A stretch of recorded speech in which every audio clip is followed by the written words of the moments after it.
ભગવાન બિરસા મુંડાની 150મી જન્મ જયંતિ સમગ્ર દેશ અને ગુજરાતમાં અને ખૂબ ધામધૂમથી ઉજવાઈ રહી છે. જેમની શહાદત અને સામે એમના અંગ્રેજોના જુલમ સામે સમગ્ર આદિવાસી સમાજને એક કરી અને જે લડત આપી, આજે પણ આદિવાસી સમાજમાં ભગવાન તરીકે એમની કલ્પના થઈ રહી છે. એમને આદિવાસી નાયકોને એક નવો રાહ બતાવ્યો હતો.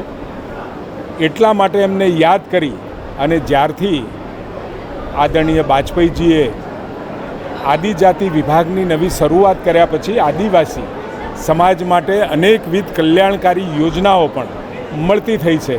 મને કહેતા આનંદ થાય છે. આદિવાસી સમાજ પણ પોતાને ગૌરવાન્વિત મહેસૂસ કરે છે.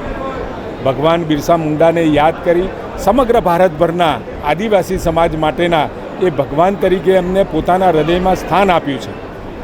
એવા સમયે આપણે સૌ એમની 150મી જન્મ જયંતિ ગૌરવભેર ઉજવણી કરીએ છીએ.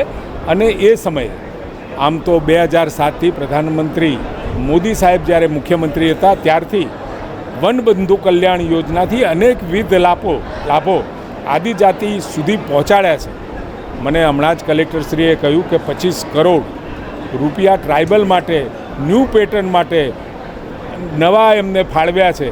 અને એ નવી વિકાસની ક્ષિતિજો તરફ પાલનપુર મુકામે 25 કરોડ ટ્રાઇબલમાંથી એના વિકાસ માટે જ્યારે મળવાના હોય ત્યારે તમામ ખેલથી સરહદ સુધી જ્યારે આદિવાસી સમાજનો દીકરો ઊભો રહેતો હોય ત્યારે મને કહેતા આનંદ થાય છે કે હવે આદિવાસીઓ પ્રકૃતિને બચાવવાનું કામ કર્યું, પોતાના કસ્ટમ્સને બચાવવાનું કામ કર્યું અને હવે ભવિષ્યની અંદર દેશ બનાવવાના કામમાં પણ આદિવાસી સમાજ જોડાવાનો છે. નિશ્ચિત બાબત છે.